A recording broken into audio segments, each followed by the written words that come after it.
हम पूर्णता की तलाश में अनंत की खोजकर्ता मात्र हैं। ये बात गणित के प्रोफेसर G.H. हार्डी ने महान भारतीय गणितज्ञ श्रीनिवास रामानुजन से कही थी। द डीप डाइव में आपका स्वागत है। आज हम संविधान सभा की एक ऐसी बहस पर नजर डालेंगे जिसके बारे में ज्यादा बात नहीं होती।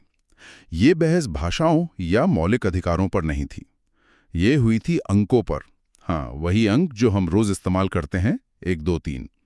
द हिंदू में प्रकाशित एक लेख के आधार पर आज हम इस पूरी कहानी की गहराई में उतरेंगे। हम ये समझने की कोशिश करेंगे कि अंकों का ये चुनाव सिर्फ एक तकनीकी फैसला क्यों नहीं था, बल्कि भारत की पहचान, उसकी एकता और भविष्य से जुड़ा एक गहरा सांस्कृतिक संघर्ष था। और हाँ, यूपीएससी की तैयारी करने वालों के लिए ये एक बहुत ही महत्वपूर्ण विषय है, क्योंकि ये हमारे संविधान निर्माण के मूल सिद्धांतों को समझने में मदद करता है। तो चलिए इस दिलचस्प संवैधानिक कहानी को परत दर परत खोलते हैं। तो कहानी शुरू होती है संविधान सभा से, जहां अंकों को लेकर दो साफ साफ गुट बन गए थे। एक तरफ थे जो देवनागरी अंक चाहते थे, मतलब 1, 2, 3, और दूसरी तरफ वो जो अंतर्राष्ट्रीय अंकों यानी 1, 2, 3 के पक्ष में थे। ये सिर्फ लिखने की शैली का मामला नहीं था, है ना? बिल्कुल नहीं, ये दो अलग अलग विचारधाराओं का टकराव था। एक तरफ थे परंपरावादी, जिनका नेतृत्व पुरुषोत्तम दास टंडन और सेठ गोविंद दास जैसे नेता कर रहे थे। टंडन जी जो हिंदी के बहुत बड़े समर्थक माने जाते थे। हाँ, वही। इन नेताओं के लिए अंक सिर्फ संख्याएं नहीं थे, वो इसे भारत की सभ्यता और सांस्कृतिक पहचान का प्रतीक मानते थे। उनका तर्क सीधा था, अगर हम अपने अंक भी नहीं अपना सकते तो इस देश का स्वाभिमान क्या बचेगा।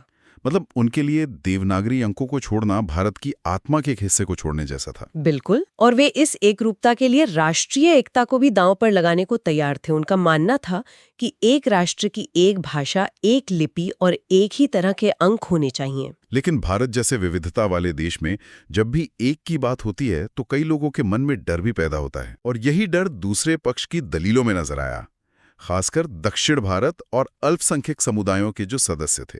वो इस बहस को कैसे देख रहे थे? उनके लिए ये एक खतरे की घंटी थी। फ्रैंक एंथनी जैसे नेताओं ने सभा में सीधी चेतावनी दी। उन्होंने कहा कि देवनागरी अंकों को थोपना उन लोगों पर एक संस्कृति थोपने जैसा होगा जो इसे साझा नहीं करते। उनका एक बहुत प्रसिद्ध वाक्य भी है, शायद इसी से जुड़ा हुआ। हाँ, उन्होंने कहा था, ये देश को जोड़ेगा नहीं बल्कि तोड़ेगा। दक्षिण भारतीय और अल्पसंख्यक सदस्यों को ये डर था कि ये एक सांस्कृतिक बहुमत द्वारा गणतंत्र पर अपनी पहचान थोपने का एक प्रतीकात्मक प्रयास है। तो ये बहस अंकों से कहीं ज्यादा इस डर के बारे में थी कि कहीं बहुसंख्यकवाद देश की विविधता पर हावी ना हो जाए। सही बात है।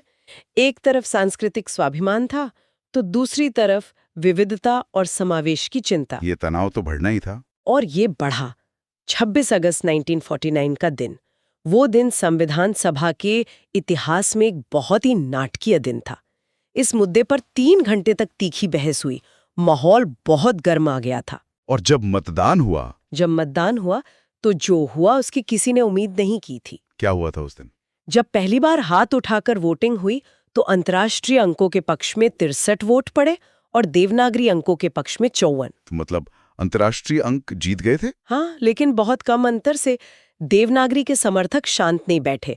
उन्होंने तुरंत दोबारा गिनती की मांग कर दी। अच्छा। और जब दोबारा गिनती हुई तो नतीजा आया 74-74 से बराबर। टाई 74-74 से? हाँ, एक अभूतपूर्व टाई। सोचिए जरा, उस कमरे में उस वक्त कैसा माहौल होगा। देश की पहचान का सवाल एक एक वोट पर आकर अटक गया था। ये तो किसी फिल्म के सीन जैसा लगता है। ऐसी स्थिति में तो तनाव चरम पर पहुंच गया होगा। तो इस डेडलॉक को तोड़ा कैसे गया? इसी टाइम ने शायद सबको रुककर सोचने पे मजबूर किया। यहीं पर जवाहरलाल नेहरू और पट्टाभी सीतारमैया जैसे बड़े नेताओं ने हस्तक्षेप किया। और उन्होंने क्या कहा? उनका तर्क था कि इतने नाजुक मुद्दे पर 50-50 के बंटवारे से कोई फैसला पूरे देश पर थोपा नहीं जा सकता। ये संविधान सभा की उस भावना को दिखाता है जिसके बारे में ग्रैनविले ऑस्टिन जैसे विद्वानों ने लिखा है, समझौते और सर्वसम्मति की भावना। मतलब बहुमत से थोपा गया फैसला देश को जोड़ता नहीं, तोड़ देता। बिल्कुल। और इसी बहस में पंडित नेहरू का जो तर्क था वो बहुत महत्वपूर्ण था। वो क्या था? वो इसे सिर्फ संस्कृति की नजर से तो नहीं देख रहे होंगे। नहीं, बिल्कुल नहीं। नेहरू ने इस पूरी बहस को व्यवहारिकता और भविष्य की दृष्टि से देखा। उन्होंने सभा को समझाया कि ये सिर्फ हमारी पसंद का सवाल नहीं है। मतलब उनका कहना था कि विज्ञान, वाणिज्य, इंजीनियरिंग, बैंकिंग, टेलीग्राफी मतलब आधुनिक प्रशासन की पूरी रीढ़ अंतर्राष्ट्रीय अंकों पर टिकी थी। अच्छा। उन्होंने तर्क दिया कि अगर हमने देवनागरी अंक अपनाए तो हम न केवल अपने ही शासन में मुश्किलें पैदा कर लेंगे बल्कि खुद को वैश्विक वैज्ञानिक समुदाय से भी अलग थलग कर लेंगे। तो ये एक तरह से विरासत बनाम भविष्य की बहस बन गई थी। हाँ, बिल्कुल।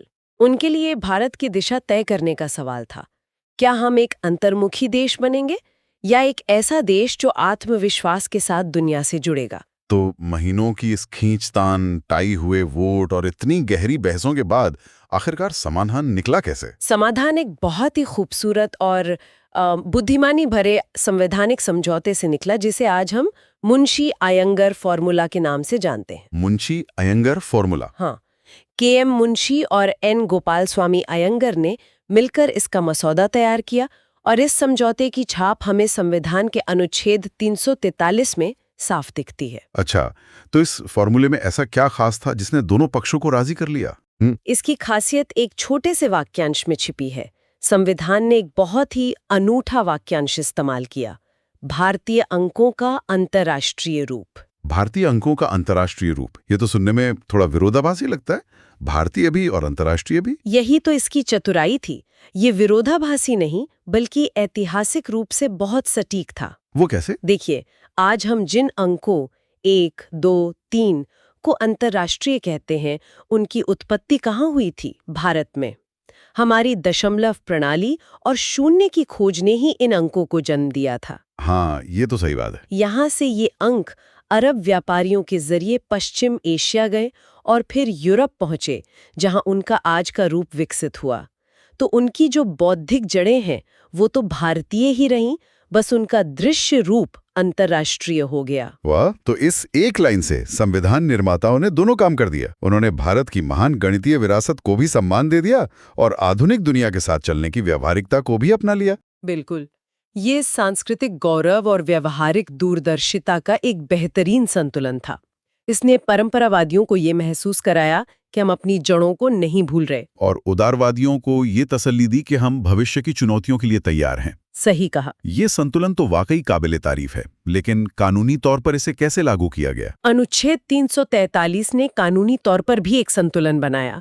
इसने राष्ट्रपति को कुछ संक्रमणकालीन शक्तियां दी, लेकिन 15 साल बाद मतलब 1965 के बाद ये तय करने की असली शक्ति संसद को दी गई कि संघ को देवनागरी अंकों का उपयोग करना चाहिए या नहीं। हाँ, और चूंकि संसद ने देवनागरी अंकों को अनिवार्य करने वाला कोई कानून कभी नहीं बनाया, इसलिए संवैधानिक डिजाइन के अनुसार अंतर्राष्ट्रीय अंक ही हमारी आधिकारिक प्रणाली बने रहे। बहुत खूब। जैसा कि संविधान सभा के अध्यक्ष डॉक्टर राजेंद्र प्रसाद ने बाद में कहा था, हमने सबसे बुद्धिमानी भरा काम किया है। तो इस 70 साल पुरानी अंकों की कहानी का आज के भारत के लिए क्या मतलब है? ये हमें क्या सिखाती है? ये बहस भले ही पुरानी लगे, लेकिन इसका संदेश आज शायद पहले से भी ज्यादा प्रासंगिक है। ये एक संवैधानिक अनुस्मारक है, एक रिमाइंडर है कि भारत की एकता एक रूपता पर नहीं बनाई जा सकती। मतलब सबको एक जैसा बनाने पर नहीं। हाँ, राष्ट्र निर्माण के लिए समायोजन की आवश्यकता होती है, समरूपीकरण की नहीं। हमें बहुलवाद की जरूरत है, सांस्कृतिक विजय की नहीं। बिल्कुल। और यूपीएससी की तैयारी करने वालों के लिए ये संवैधानिक नैतिकता का एक बेहतरीन उदाहरण है। बिल्कुल सही। ये दिखाता है कि हमारे संस्थापकों के लिए प्रक्रिया, बातचीत और सहमति कितनी महत्वपूर्ण थी। उन्होंने देवनागरी लिपि में हिंदी को राजभाषा के रूप में स्वीकार किया, लेकिन साथ ही अंतर्राष्ट्रीय अंकों को अपनाकर गैर हिंदी भाषी लोगों की चिंताओं को भी दूर किया। ये एक गहरा संकेत था कि भारत की पहचान समावेशी और बहुस्तरीय होगी, किसी एक संस्कृति, भाषा या समुदाय का एकाधिकार नहीं।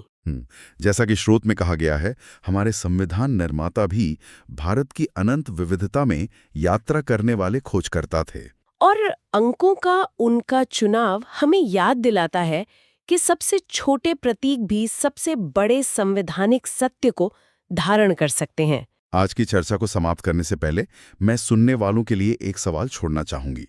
अंकों की बहस को सर्वसम्मति और एक व्यावहारिक समावेशी भविष्य पर ध्यान केंद्रित करके सुलझाया गया था।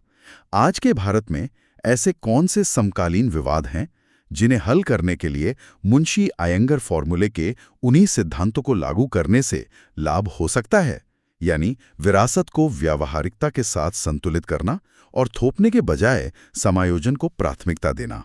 इस गहन विश्लेषण में शामिल होने के लिए धन्यवाद। यूपीएससी उम्मीदवारों और भारत की संवैधानिक यात्रा में रुचि रखने वाले किसी भी व्यक्ति के लिए इन सूक्ष्म बहसों को समझना महत्वपूर्ण है। अगर आपको ये चर्चा पसंद आई तो कृपया इसे लाइक करें, सब्सक्राइब करें और इस विषय पर अपने विचार या सवाल कमेंट्स में ज़रूर बताएं।